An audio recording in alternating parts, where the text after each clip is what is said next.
Welcome to the Lightforge. This is ADWCTA. This is Merps. What's up, guys? We are 1 week away from TwitchCon, which both of us are going to. Hey, next week's Lightforge, if you're listening to this, next week's Lightforge will be late. It will not be up on Monday morning. It will be up on Tuesday morning. You could do it Monday night, right? Yeah, I'll do it Monday night. Okay. I think that's fine. We'll figure it out at that time. Yeah, and we'll talk about TwitchCon. It'll be probably a little less Hearthstone Arena oriented and more general TwitchCon oriented. Yeah, I think that'd be good. Plus, we need the break, so don't go expecting deep meta analysis. Plus, this meta is almost over anyways. Yeah, exactly. This is the last week that we're going to analyze this meta. Why? Because I'm pretty sure the patch that's going to change everything and maybe even get rid of buckets is going to happen on that week of October 6th to October 12th. That's just my prediction for when they're going to patch it. And also, then you got a haircut. Different. I did get a haircut. But that's more because my hair was ridiculously long. It was pretty long. Ridiculously so. And I had a haircut last week, man. I got it literally last week before the Lightforge. You think I pay attention to you or watch your streams or something? No. I'm doing stuff. No, watching your own streams. That means you're not even paying attention to me when we're on stream at the same time. Yeah. Once again, if you have a choice of what to look at with your eyes, you're going to choose the more pleasing thing. Anyways. All right. That's a little housekeeping. We're going to dig deeper into the Saviors meta now because we just wrapped up the Arena Rumble that Sunglitter set up, which is you do a lot of arena runs and you got to play the bad classes and you got to play the good classes, which was actually a really good experience because I had no idea how to play some of the bad classes, and it turned out to. Before then, let's talk about the leaderboards. I want to get that out of the way. Oh, okay. Yeah.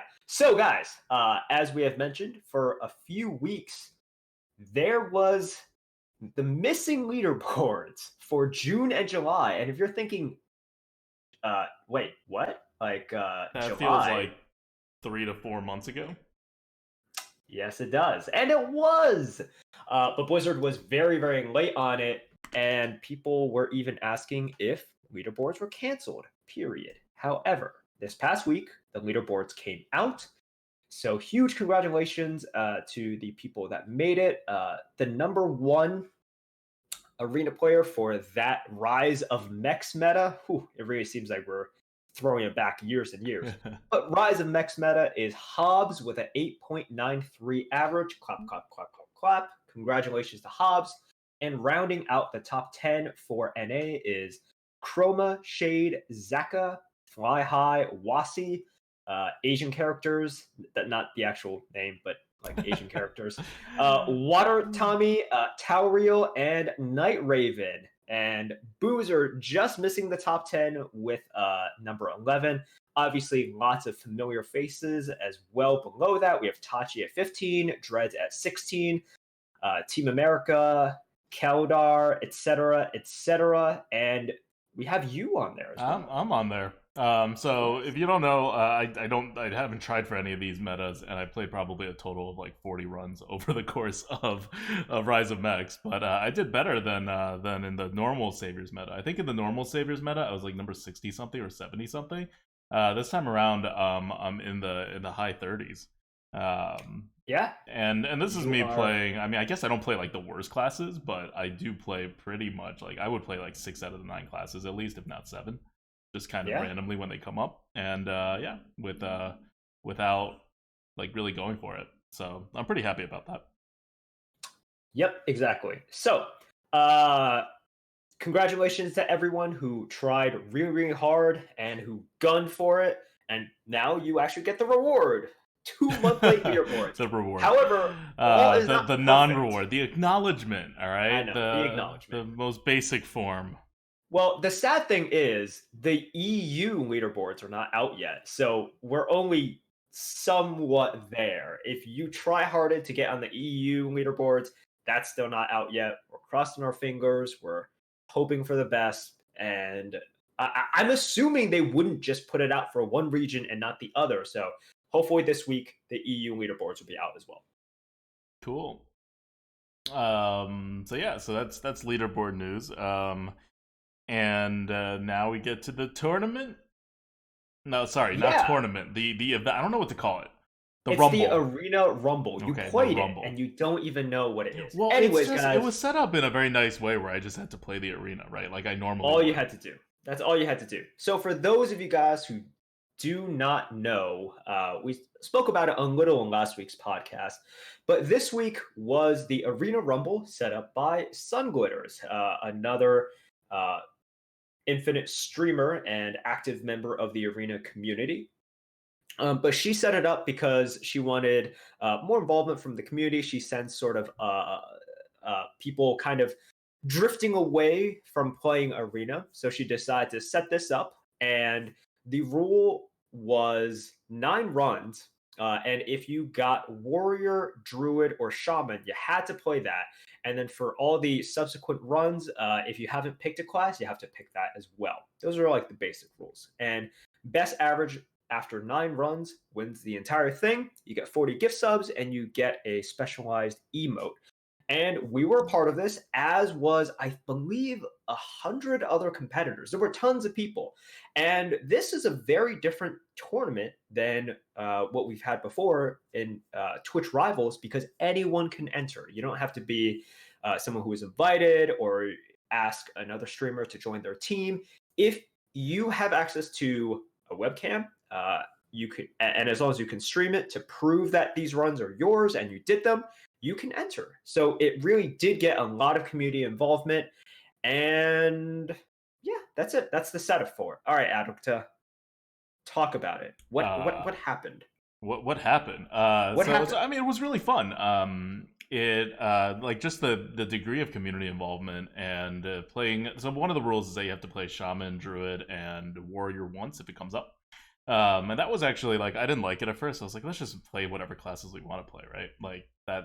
But as it turns out, like we didn't get like 2. I think on average, those 3 classes after we played them did about as well as the actual good classes when we actually got to select our class. So there's that. And 2, you really do, like, it forces you to learn some stuff about those classes that you otherwise wouldn't have. And I also think the overall skill level in the arena was probably a little higher during this because people were tryharding. Like I don't know how many people who were playing in the competition I actually faced during this time, but I know that at one point I was facing Language Hacker, who at that point already had a ridiculous record. He ended up with, was it like 93 or 96 wins over like the 9 runs? It was something ridiculous. Yeah, so if we're talking about Language Hacker, let's just say it. Congratulations to Language Hacker, the winner of the competition with an average of 10.4 over 9 runs. Really, truly great stuff. And within those 9 runs, he had 5 12-win runs as well.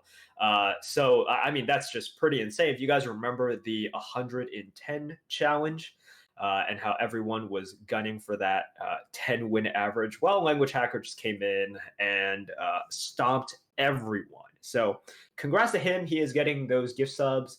And we had, I think one of the best things about it was really the sense of community that it provided as well. I know Language Hacker hosted us a couple of times. He dropped by the stream.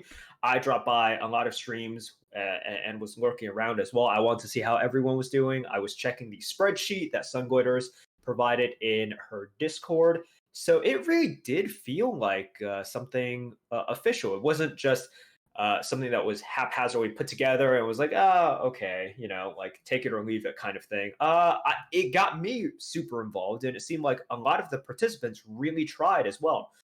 And it ended up being, because of a week-long tournament, you faced Language Hacker. I know I faced CC. I faced her at very high wins when we were both sort of going for that 11th or 12th win. Ooh. So yeah, it was pretty intense, and certainly chat liked it. Our chat knew that we were going for really high wins, and her side, I think at that time she had a really good average as well. So every game was really down to the wire and pretty tight. It was really good. It provided a very good week-long kind of tense competition. Well, tense as in like who knows what's going to happen, but it was basically over once Language Hacker finished like in the middle of the week. Let's be honest, no one was really beating that score. Yeah, that's so insane congrats score. to Language Hacker. That's absolutely ridiculous.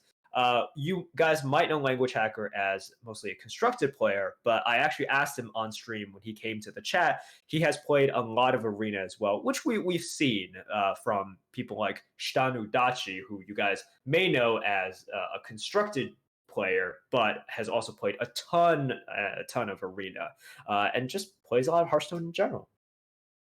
Yeah, it's so this is now the second competition in a row where a constructive player that plays some Arena, but definitely a constructive, primarily constructive player has come in and stomped the Arena community. So we were holding strong in the earlier part of the year, but now back to back, both in the Saviors meta, where we're in constructed zone. Well, see, I don't know how much we can categorize it. So you're talking about the recent Twitch Rivals format. And okay. So the Twitch Rivals format, you're saying it's not Arena to determine the end. If you only count the Arena format, the Arena players actually did win. I would argue this. Like in the Arena portion, the dream team of Dreads, Shady, and Collins, they stomped everyone, right? It wasn't close. It wasn't close at all. Mm-hmm. And in the finals as well, it was tied 2-2. And it was that game was as close as could be. I don't think anyone would argue that as well, right? So here, Language Hacker stopped us. That's totally true. I would say in the Twitch Rivals, for the Arena portion, the Arena Dream Team stomped everyone else, and the finals, that was really okay, but Muzzy was number one, even on the individual score. Oh, he was. But once again, the consistency of like three players, right? So that one was definitely won by the constructive players, but I don't think your categorization is correct. Okay. So a couple of mixed asterisks in the last one. Okay. So do you have anything else to say about the tournament itself, or are we going into what we learned from the tournament? So I want to say this. First of all, huge thank you to Sunglitter for organizing it. It was certainly not easy. There was a lot of organization. There was a lot of sort of upkeeping and admin stuff. So thank you to her, and thank you for the people who really helped out. I know like Asian W was helping out with like the scorekeeping a lot. So really appreciate it, guys.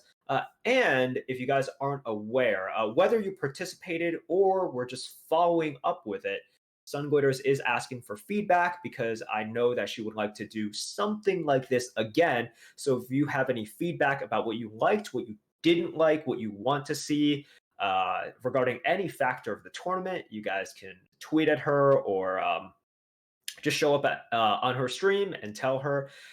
So that's basically it. We've had official tournaments held by Twitch, and now we've had a community like tournament that was very well run. I to be honest, I was like very pleasantly surprised with how it turned out. Not because I don't have faith in Sunglitters, but when you think of sort of a community run tournament that everyone can enter, I'm just like, yeesh, that's like the logistics of that. It's a little bit scary, right? I would never do that.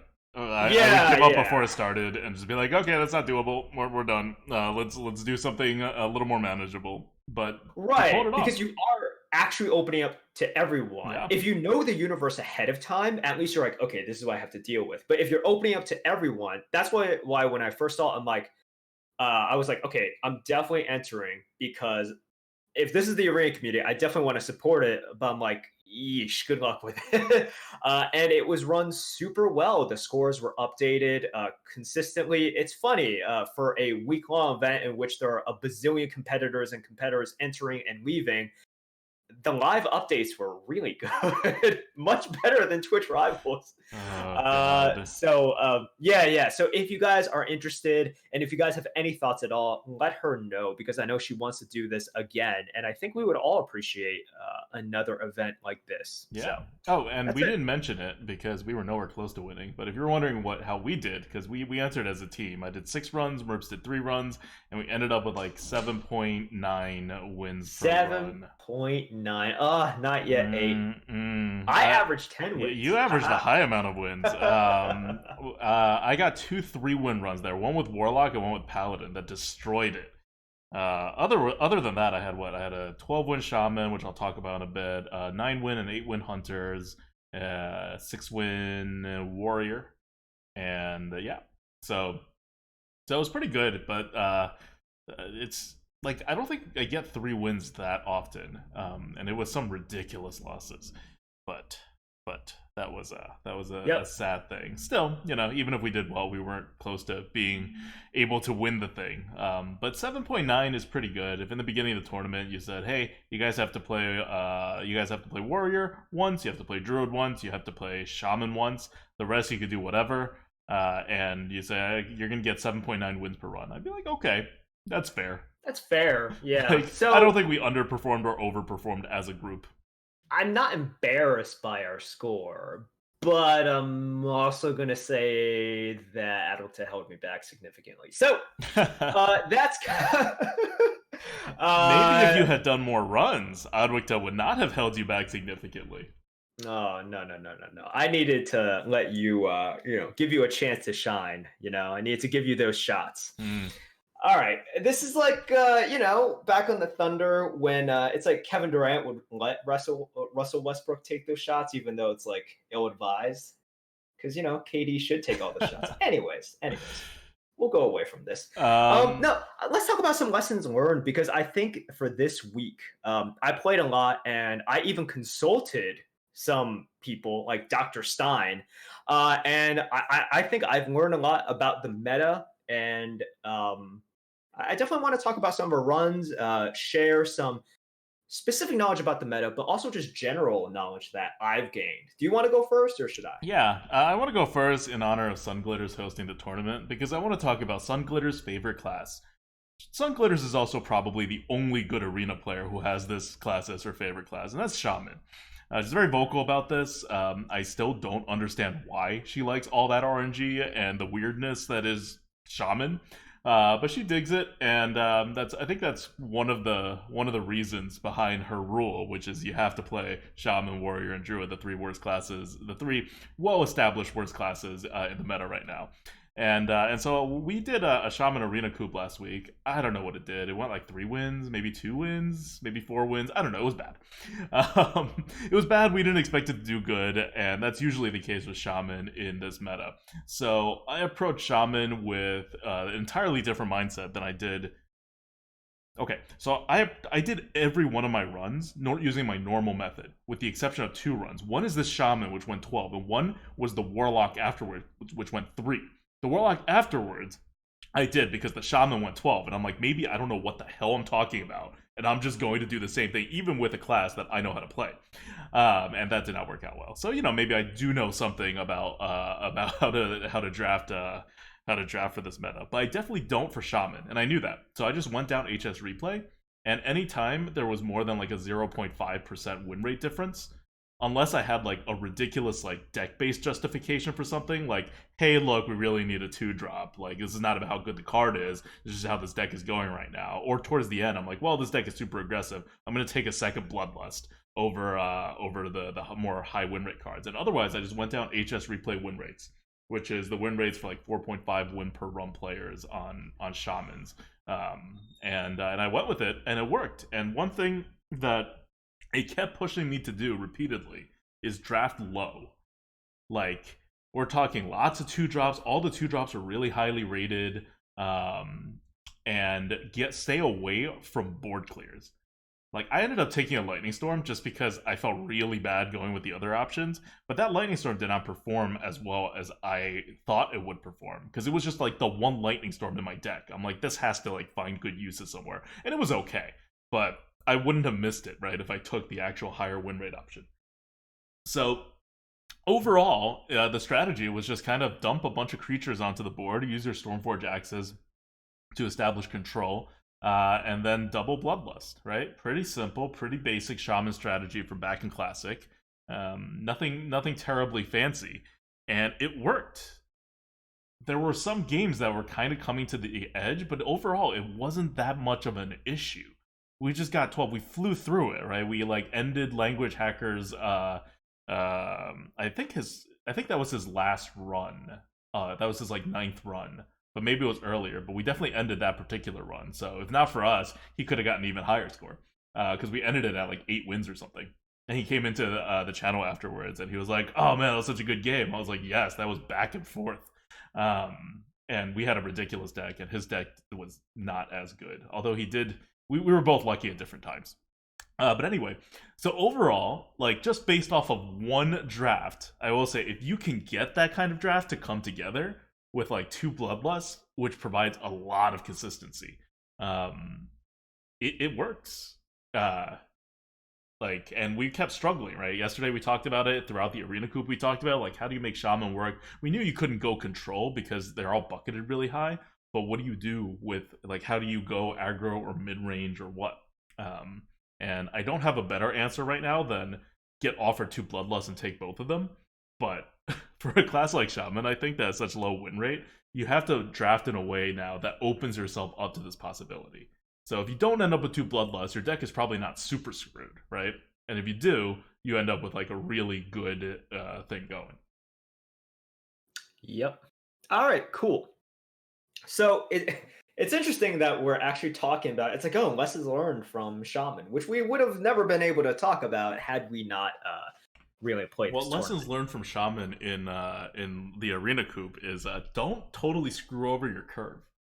Like, we didn't draft in a way that did that. We were never offered, I think it was like 4 drops or 3 drops or something. We were just not offered enough. But that sucked. Yeah. So, what happened this week? I'll give you guys a rundown. ADWCTA started off the runs with a 6-win Warrior Sunday night, which 6-win Warrior I think is, respectable. Fine. Like totally, yeah, it was fine. And then on Monday, I was like, okay, I need to get like at least 2 runs, but I really need to get 3 runs to make sure that you're not overloaded for the rest of the week. But I got Priest. Actually, I could have played Warlock, but I was like, no, I'll save Warlock. Let's get Priest out of the way. I feel good about Priest because I felt like I know how to play Priest, right? Yeah. So let's talk about Priest first. You definitely have a very specific strategy with Priest, and it's a good one, especially in this meta. Yeah, so my strategy is you guys can go into a draft right now, and you guys can draft Control Priest. And the deck I ended up getting, it didn't have as much AoE. In fact, I would say the sort of MVPs of my deck ended up being double Tomb Spiders as more reload, right? But what I would mulligan for aggressively are Excavated Evil and Mass Hysteria. So it was that kind of deck where I'm immediately, from the beginning, I'm like, okay, we're in it for the long haul. We're going to grind this out. And when I draft as well, AoEs are premium, super duper premium. And the bigger the AoE, the better for me. For example, in my sort of deck, like Excavated Evil is so much better than something like Holy Nova because that 1 extra damage is super duper important. And I don't really have heal synergies. I'm not really on the board. But you can go into a draft and you can essentially say, okay, this is what I want to do.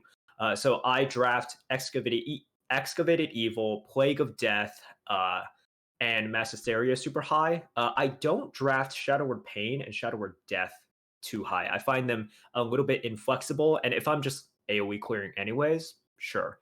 I like Entomb because if I'm playing that far into the game, Entomb is super good because I actually get the minion eventually. So that's how I draft, and you can consistently kind of be able to draft in that way. And some other MVPs for my drafting style with Priest are Bone Wraiths, because you obviously want to taunt a little bit, delay the game, but Bone Wraith is also really good at softening up minions as well. So sometimes I can't clear, but I can drop a Bone Wraith and they don't damage my face, and effectively I've played like a Consecration with a Frost Nova. Like lots of times it's like both of those, like 2-in-1 kind of thing, which is so super good. So the problem with Priest, number one, is it takes a long time. I got 12 wins, but it took 4 hours. And second of all, it's really, really, really like thinking intensive. It's not, curve paladin by any means, where you just like play on curve and then you buff your things. You have to really assess mulliganing correctly, valuing your removals. I would say a lot of times, if you watch my games from Monday, I would have the Entomb in hand for 15 turns in a row, and I would, have targets that were decent for it, but I would never use it because it was the only removal in my hand, and I know that if something really goes wrong, I would need that. So these are some things that you have to keep in mind, but the consistency is always there. You can go into almost any priest draft and assure yourself that, okay, I can draft a control priest. It's gonna work. The rest of my afternoon / night is done, and you can get pretty high wins because the meta has definitely slowed down. Yeah, so if you want to watch what Merps is talking about, it's not up on YouTube yet. It will be sometime this week or next week. One of Merps' two 12-win runs is coming up this week. Specifically, he gets this on Monday night, right? And then I get my Shaman 12-win on Tuesday night. And David Attenborough says, our YouTube editor, looks at it and goes, yeah, I can't even download Merps' run in time to edit this. He just like shows me an image of like the time it takes him to like download the thing before he even edits it. He's like, I'm gonna do your Shaman run first. And I'm like, all right. So the Shaman run is up on YouTube as of Sunday, so you can check that out. The Priest run and Merps' Warlock run will be the next two we upload. Hopefully on Wednesday / Thursday, and then again on the Saturday or the next Wednesday, Thursday after that. So yeah, I think Priest is the best control class right now. Because totally agree. Yeah, because in this kind of meta, you can't, like, it's too swingy, and you can't just control. You also need to heal. You have to do both. So Priest takes care of the heal part with the hero power, and that's done. If you're a mage, for example, and you're trying to play like control, you run into a lot of issues. If you're a warlock, you need to get a lot of heals, and you're just searching for like heals and taunts and board clears. So warlocks may have more board clears, but you're going to have a little bit of trouble getting enough heals and taunts. Priest just naturally has enough heals. All you have to worry about are board clears. So you can just take every single one that comes out without any issue. And mages pull you in like so many different directions. Like if you're playing a control mage, you're gonna end up being a weird combo mage with like a ton of RNG. Like that's just going to happen. Yeah. And something to really think about when you're playing this sort of priest. Like this is like really scumbag attrition, like slow, grindy priest. Cards that you typically for any other class, it would have like a tangential effect or auxiliary effect that you would think doesn't really apply in arena. They really, really apply in this sort of style. Just like in Tomb, I think for a lot of other classes, they would think, oh, this is just a hard removal, right? Strictly hard removal. The percent that I would allocate its value to actually putting this into my deck with the chance to draw it is not that high. But for Priest, super duper relevant because of the fact that I have the tools to get to the late game and the fatigue game. I think half the games that I played during that run like went to fatigue or was about to go to fatigue, and my opponent was like, okay, there's literally no way I can win now, so they just concede. So that's very relevant. And my deck on Monday, I actually drafted double Seance, and those were extraordinarily good. What as do you well. Seance? Primordial Drake.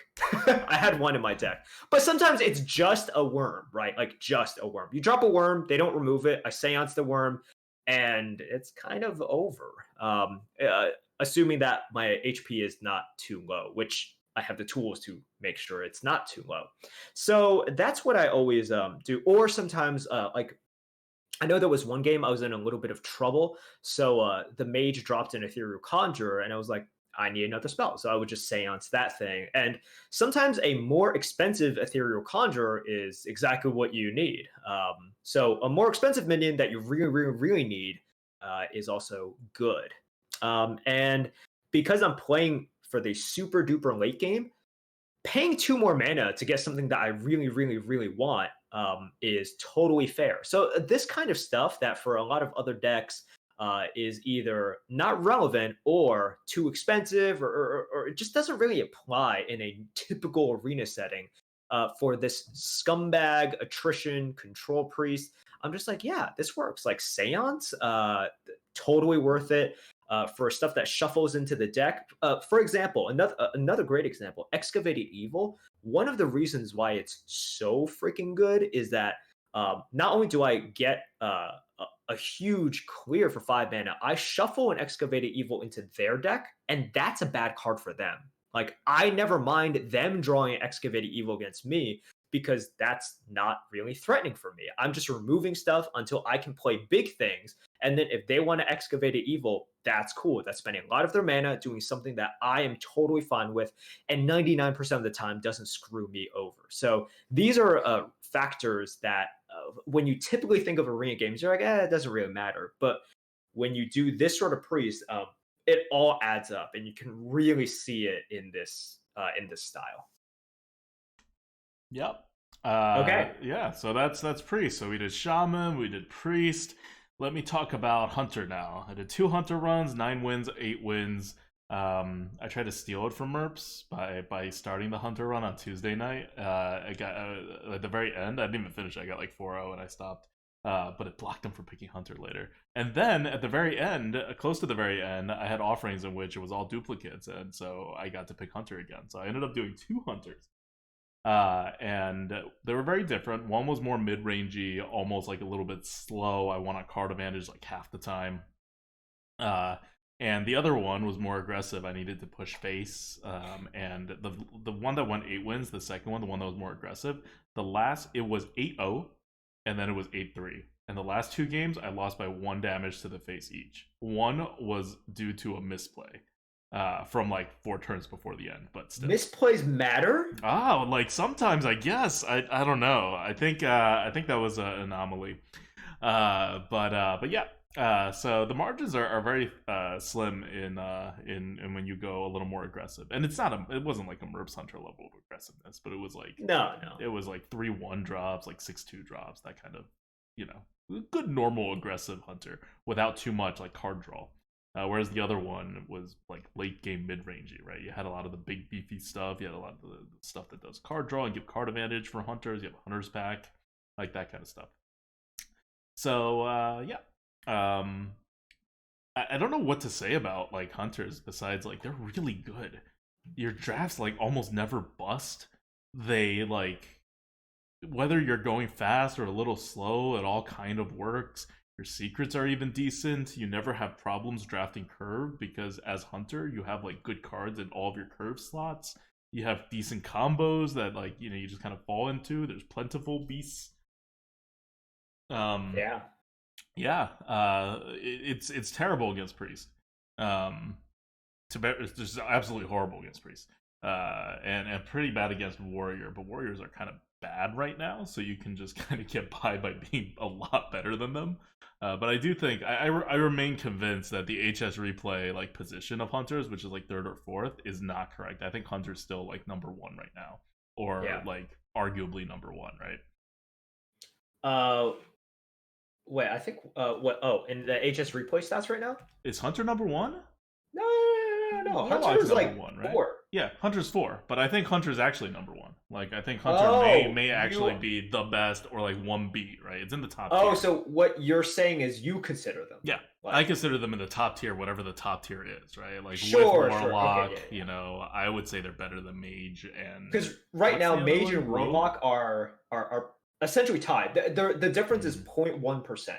Both of them are at 52.5 and 52.6%. I think it's Warlock and Hunter in one tier, and then Mage and Rogue in the next tier. That's my feel of the meta is at that, and I know Paladin's also in there, but Paladin's not as good. Cool. Not at all influenced by my 3-win Paladin, in which I could do nothing. Like, okay, I don't think anything I did mattered. I saw that. I mean, I didn't like super pay attention to it, but I did see you get one of the games was pretty ridiculous. So that kind of stuff happens, right? It's the arena. Stuff will happen. It's one of those things. Like, I probably could have drafted differently, right? If you want to go on that, and like how I drafted may have affected it. But once I was playing, I don't think I made misplays that mattered. Okay, because misplays don't matter. They almost never matter. All right, I want to talk about Warlock now. All right, let's talk about Warlock a little bit. And let's talk about the class that you got 3 wins with, and I got 12 wins with. And what was the difference? To be fair, I drafted down HS replay rather than how I normally play Warlock. My normal Warlock win rates are pretty decent. They are. Now, having said that, let's focus on why I was so much better than you this week in a sample size of 1, which is all that we need. So, earlier this week, before I played Warlock, just like in every good boxing movie, the old rugged coach comes to the the young challenger. All right, I'm the young challenger, Merps, and the old coach is Dr. Stein. All right, if you guys don't know, Dr. Stein is the expert that the experts go to. All right, like if you think Shady is good, if you think Collins is good at the arena, which they are, who do they turn to? They turn to Dr. Stein, okay? You guys may know Dr. Stein as Meme Lord Extraordinaire, which he is because he has no life at all. But sometimes he is also good at the arena. He also has 3 fridges full of meat. He does. He is very carnivorous. I am still unconvinced at what the actual reason for that is. But you know. I know. If we stop hearing from Dr. Stein at some point from the internet, well, we know why. Yeah, exactly. All right, but Stein, first of all, showed me his results. And for the past few weeks, Stein was averaging 10.6 wins over 17 runs. Pog. And then he started retiring runs because he's a madman. And I told him specifically not to, so that he can set like an all-time record for the leaderboard, but he didn't listen to me. Anyways, he taught me the secret to playing Warlock. Okay. And he gave me a couple of general rules that I will share with you guys. Essentially, he told me to go back to the roots and number 1, draft a lower curve than what everyone else is drafting. This doesn't mean draft super duper aggro. It's just you have to draft curves. Mermies, for example, are super duper premium. And with this lower curve as well, it also comes a general principle of you don't want to draft too much class removal. So for Warlock especially, he never takes Hellfires and he never takes Shadow Flames. The removals that he told me to take are Mortal Coil, Demon Bolt, and Imp Balming sometimes. And what you want to do is you just want to kind of disagree on the zoom out. Hellfire thing, but I'll get to that. I agree with Shadow Flame. I think Shadow Flame is like terrible for this meta right now. Shadow Flame is really terrible, especially when you go Zoo. Like, there's just not enough stuff for it to be like a good card. But Hellfire's 3 damage of reach. Like, can you really like? Okay, so here's my question: in your 12-win run, how often were you off the board by like turn like 5, 6? Never. Literally never. No one was able to put you off the board. Nope. Not the priests, not the mages, not the other warlocks. Oh no, definitely not them. They play way too slow, and they don't have AoEs. And by the time that priest gets to turn 5, and they have an opportunity for Excavated Evil, I can make. I've already gotten in enough face damage, and I can put down something that at least one thing that survives. I also had, for example, like a Beaming Sidekick or something. So if they're just playing so slow, and I know they have an AoE in hand, right? I play around the Nova. I play around the Excavated Evil. If it's Mass Hysteria, I can't do anything. Right? I'm just like, all right, throw your hands up, whatever. But yeah, I'll play around those. And effectively, what I'm doing to the Mage and the Priest is saying, the first AoE, I can kind of play around it. You can weaken my board. If you have the second one, I still have a shot. If you have the third one back to back to back, I probably lose that. So do you have any reach? And that's it. No, I have minions. I have like Fungal Mancer. Right. So you have like buff reach, but you don't have, because like I usually use Hellfire in my Warlock decks like for reach in half the game. Just like 3 damage of reach, and for insurance at the other parts where, you know, at a certain point you can throw your like 2 minions on the board into their stuff, use a Hellfire to get a pretty efficient like clear, right, as a backup.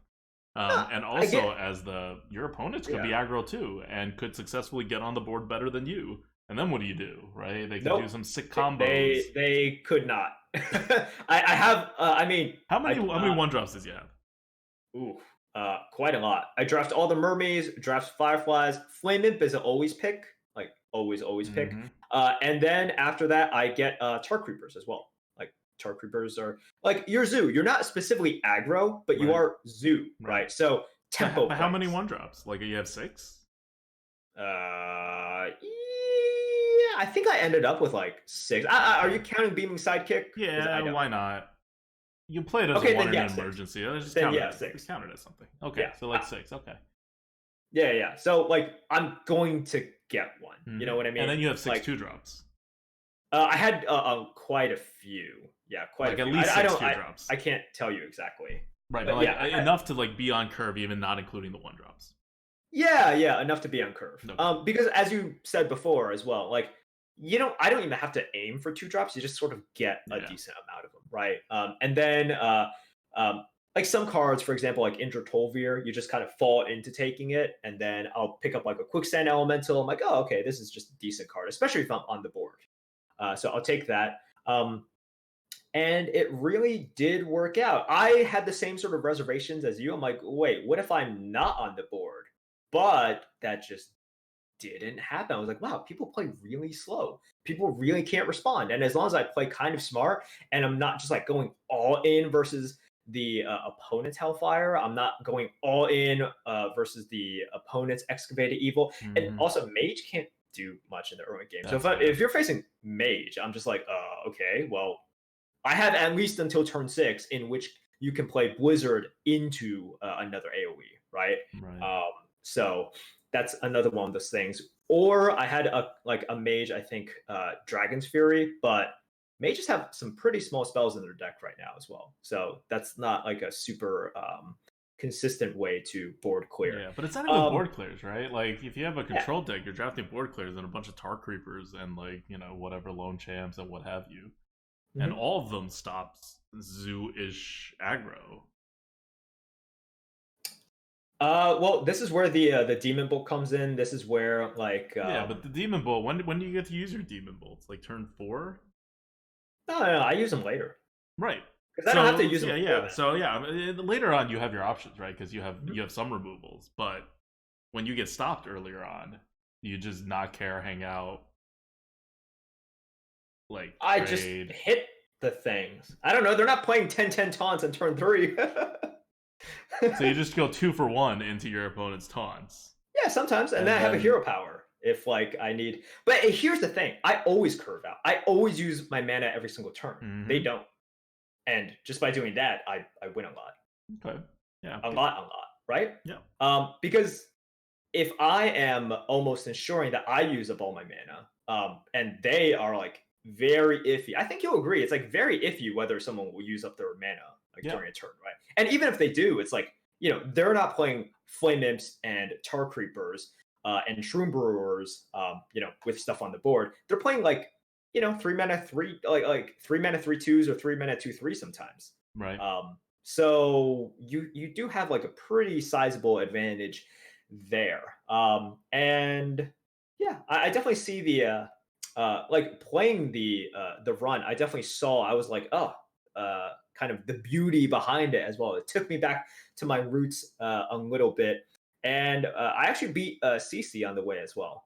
It was a very kind of tense game. I hope the viewers enjoyed it. I had one really dirty turn. I kind of like top decked into a top deck against her. I think I was probably going to win anyways, but I had the perfect top decks against her, in which I had a Tolvir survive turn 3. And then I had a Light Warden on the board as well. And on turn 4, I top decked a Shroom Brewer. Oh. That was kind of unfair. I'm sorry, CC. I'm sorry. I ruined her like potential 12 wins. But yeah, that was one of those things. So thank you, Dr. Stein, for giving this advice. And now all of you guys have it as well. Go forth and prosper with this, minions. But the big thing that he really wanted to stress was, and the thing that you can take to other metas, In a meta in which you have so much neutral AoE and neutral removals, think Scorcher, Primordial Drake, Warbear. Like, let's not even say Primordial Drake, because that's not easy to get, right? Warbear, that's really easy to get, right? Fire Warbear is Phoenix. Heavily underbucketed. Yes. Fire Plume Phoenix, not underbucketed, but readily available, right? Because like if we talk about Drake, that's not everyone's going to be able to get that. But Warbear, you kind of always are able to get that. If you always have Warbears and Scorchers, and you can draft Fire Plume Phoenixes, his general principle is like, okay, use the neutral stuff for your removals and AoEs, and use the class cards, because class cards are really good. Use class cards to either fill in like quality minions or just do kind of stuff on the board to help you out. And utilize the neutral. Basically, removals. There's not enough overcurve minions in this meta, and Warlocks have a bunch on class cards. So instead of taking removals for like when you're faced with the options, you take minions actually for your Warlock cards, your good cards, and then you fill in crappy removals. Because when you're playing a Zeus style or an aggressive style, removals are unplayable in your hand a lot of the times, because your opponent can easily spend a turn removing your stuff without putting a target down on the board. And so when that kind of stuff happens, like, you don't want your like premium removals burning a hole in your pocket. Like, you want your premium cards to be able to come out at any time and get that tempo. So you use your neutral cards for the situational removal, for the not the most efficient removal, right? Like that kind of stuff. Yeah, and on the flip side of that, because your opponents are going to have this as well, his point was like, okay, they're going to be playing Warbears and Scorchers against you, and if you're stuck with removals in hand, like cards dedicated to removals, not cards like your opponent's playing, which is half removal, half body, he's like, you're losing out on that exchange, right?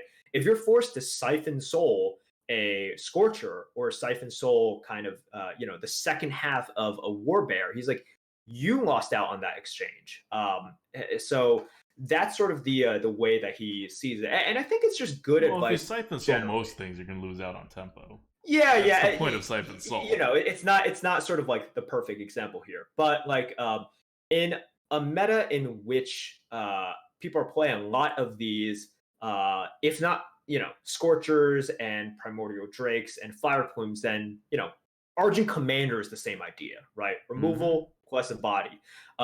Whenever there's a lot of this kind of stuff, then removals generally get a lower value overall, because your opponents have already extracted some value. It's not like they put down Boulder Fist and then the value from, like, they haven't extracted anything from that yet. So if you remove it, you are taking away all the value of that Boulder Fist Ogre. So that was one of the general principles, and I think that's always good to think about. It's like when we think about meta considerations, that's something to always keep in mind. And using those principles, yours truly, numero uno, got 12 with a vast sample size of 1. So this is definitely the way it works. But if you don't believe me, and I believe I have reiterated all of Stein's points because I'm literally reading his words. But if you don't trust me, then trust a guy who was averaging 10.6 over 17 runs. That's pretty good.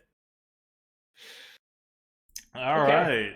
That's it for the Warlock stuff. We're gonna end this on a card good bad. Okay, we got a question from the goat too. But let's do card good bad and end on the question. Card good bad, Infested Goblin, 89. Not a very good card. It is in the top of the 6th bucket. So you see both me and Merps take it, not like super infrequently. This is not like a dead card to us when we're in the draft. And I think it's a good time to kind of talk about what Infested Goblin does, and so you know when to put it in your decks. Because this is really a card that does work in certain decks, and or just does more work than your other options that may be rated like 10 points higher. Yeah, this is a card that I think the way that you described it before the Lightforge, when I said I want to talk about this card, like, that was perfect. You said that for this card, when your opponent puts it down, 80% of the time, you're just like, oh, I don't really care about this. This is just kind of underpowered. And 20% of the time, it's kind of game winning. Yeah. Like not game winning as in it deals a ton of damage or something. It's devastating. Like it's a Yeah. card that would be worth like 6 mana easily, and it would be fine.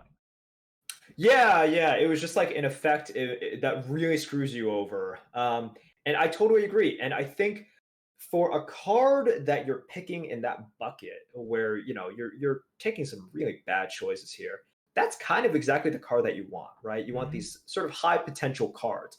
And one of the reasons that this is so good is just because of the number of hits. It's not exactly the same principle as an Annoytron or Giggling Inventor. Those are obviously much better cards, but it has that same effect where you overload potentially your opponent's number of hits on the board. And by doing that and limiting their choices, you give yourself a ton more choices, whether it's going face or getting advantageous trades. And this is a little bit different than some other cards because when you drop it, the other person knows that the 2 Scarabs with taunt could be coming.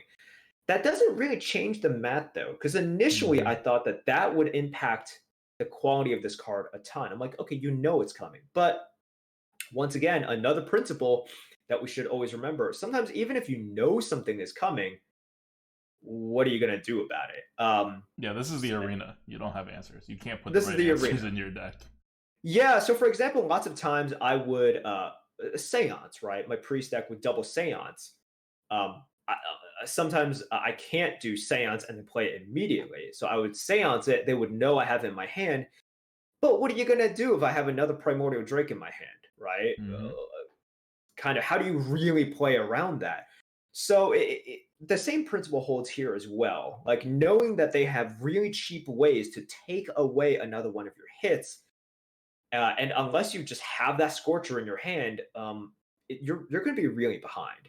Really, really, really behind. So I think this is interesting. It'll work in quite a few decks. I have it right now in a Paladin deck, and I think you guys will see, that this card especially has a little bit more value in Paladin due to synergies with like Keeper of Voldemon, Subdue, just making it awkward for your opponents to get through and trade effectively with you so that you can Steed or Vine Quiver or do all of your disgusting Paladin things to them.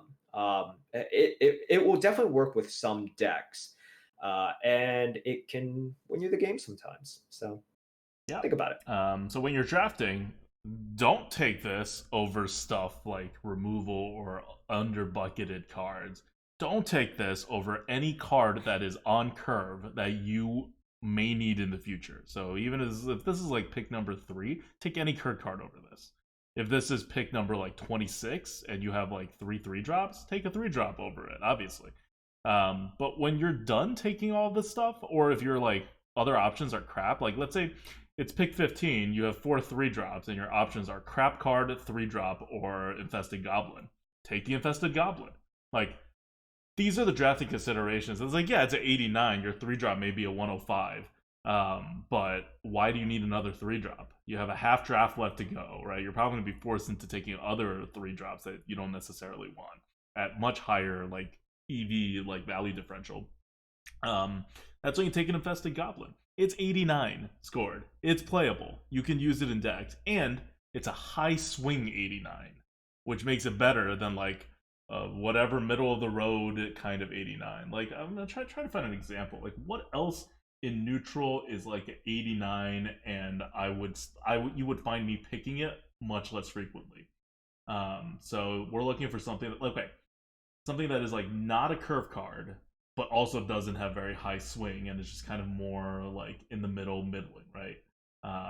So like Toothy Chest, for example, right? Like that's an 87. But you'll see me take it much less often because it's not a reliable 3-drop, and the swing is just you get a slightly better like card compared to Infested Goblin. Like that's the kind of thing that we're talking about here. Okay, so Drilled Scarab. I know a lot of people like that card. I hate this card, especially now. But that's like the 82, and you'll see me take that much less frequently than an Infested Goblin. It's 7 points lower, but also like what am I using it for, right? Like, is the ability like it's more anti-tempo than the Infested Goblin, and what you're getting is maybe better, but by how much? I think a good comparison is sort of Thunder Lizard at 86, right? In which you get a little bit more stats, and But you that's get actually a curve card. it's kind of 3 mana 3/3, kind of right, and then you get the major upside, but maybe like there's not that many elementals these days, and the score could be higher in like Mage. I think it is higher than Mage, but yeah, I think that's sort of like comparable in that one has a much higher potential, but then it's a lot harder to trigger it. And here you have the taunts and everything. Yeah. So just know that if you play Infested Goblin, you need to number one recognize how your deck is going, and number two, once you play it, you have to have a plan for it because on the turn that you play it, you're losing out. But the turn that you play the Scarabs, you're gaining, right? Like 1 mana, 1/1 taunt for 1 mana. That's real flexible. That's really good. You get to dictate a lot of things with that and make it extraordinarily awkward. So you need to have a plan for it. You can't just drop this and then say, okay, I'll figure it out later. Yeah, so differentiating, you don't need a plan for it when you draft it. You need a plan for it when you play it. Because it's kind of a weirdly reactive card, both in the first body and in the future bodies, and when you're going to need them. It's actually it's not like the easiest card to play and get the most value out of. And when Merp says that a 1-mana 1/1 taunt is good on tempo, he's meaning that because it doesn't cost a card. You've already spent your card, right, at the 3-mana 2/3 body. So no, a 1-mana 1/1 taunt would be a terrible card. But because it's a free card, you have to think of it in terms of what if if I spent 4 mana instead of 3 mana and I played a 3-drop essentially, right? And I add a 1/1 taunt. Is that better than if I just played a 4-drop? Even if it's not on turn 4? Most of the times, yeah. Okay.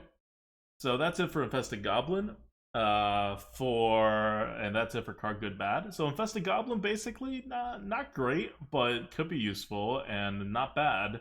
I think some people overrate it, some people underrate it. It's a very interesting card that they printed. Moving on to question from the GOAT. Question from the GOAT this week. What's happening at TwitchCon? Because schedule-wise, I'm going to tell you right now, if you're listening to this and you watch our streams, Friday night stream is canceled because we will be at TwitchCon. Sunday stream is canceled and basically moved to Monday night, when we will do a Lightforge and a Coup on Monday night, and they will get uploaded on Tuesday instead of on Monday. Yep. So we're just Sunday stream is now on Monday. Basically. Yeah, Sunday stream is now on Monday instead of your Merp solo stream. So we don't like canceling streams to go to these conventions and stuff, but I haven't been to TwitchCon ever, and Merps hasn't been in a couple years, so we feel like we should check out TwitchCon once before, at least me. Like I'm probably not going to be going back for quite a while. Definitely not next year, but we'll see. I know this isn't like a last hurrah or anything, but our lives are only going to get busier. And if you want to meet up at TwitchCon, let us know. Or if you have recommendations for San Diego in general, you can tweet at us, ADWCTA or Merps4248. I know we're going to be meeting up with some other people from the community as well. I think Dreads just wants to eat a ton of food, which I'm all for. So. Yeah, and I've already searched up some places for us to eat, so I will take care of that. And it should be a ton of fun. I will say that for TwitchCon, honestly, the panels are okay. I've attended some panels, but it really is just about meeting people in person, right? Like it's just different. You can stream with them, you can watch them, but now I'm going to get to eat with Dreads. So that'll be pretty cool. I'm looking forward to seeing some people I haven't seen in a long time as well. I've been talking with Hafu, ex Hearthstone streamer, but I'm gonna meet up with her as well, just see how she's doing. And you never know who you're gonna bump into, and it's also just a good reminder of like, oh, there is a bigger community to this as well. Unfortunately, some people within the community can't be there, but we will toast in your honor, and I will eat a taco in your honor as well. Yeah, definitely check out our Twitters. We'll be updating as we go. And if you are in San Diego, like let us know. I don't know. Well, we're probably gonna do a meetup on one of those nights. Like just hang out somewhere and be like, meet us here if you are hanging around on TwitchCon. But or you could just bump into us. It's not that big. It's pretty big. How big is it? How many people are gonna be there? Oh gosh, it's hard to just. Well, here's the thing: I will always bump into someone I like, sort of recognize from Twitch every once in a while, but that's because they're. But no, I mean it's a huge convention. It's like a couple thousand, right? Center. Huh? Is it a couple thousand or like more than 10,000? It's not more than 10,000. Yeah, it's just a couple thousand people. You can find people with a couple thousand people. Right.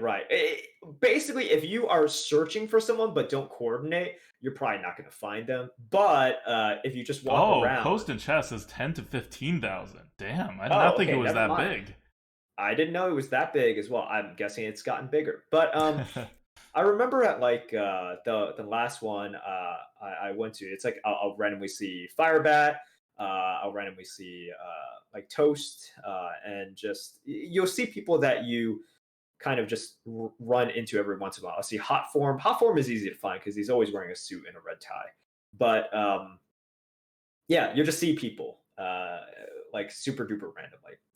Okay, yeah, cool. It'll be really fun. So tweet at us. Let us know if you're going to be there, and let us know if you guys want to meet up. Yeah, and otherwise, we'll update you on Monday when we get back. We're taking the red eye back from San Diego. We're both on the East Coast. So we're going to take the red eye, then go to work, then come back and do the Lightforge and the Arena Coop. It's going to be a rough, like, series of events. It definitely will be. Okay, so that's it for us. Question from the GOAT brought to you by our patrons, patreon.com/grinninggoat. Thank you guys so much for supporting us, and we will see you on the next Lightforge. Until then, this is ADWCTA. This is Merps. Bye.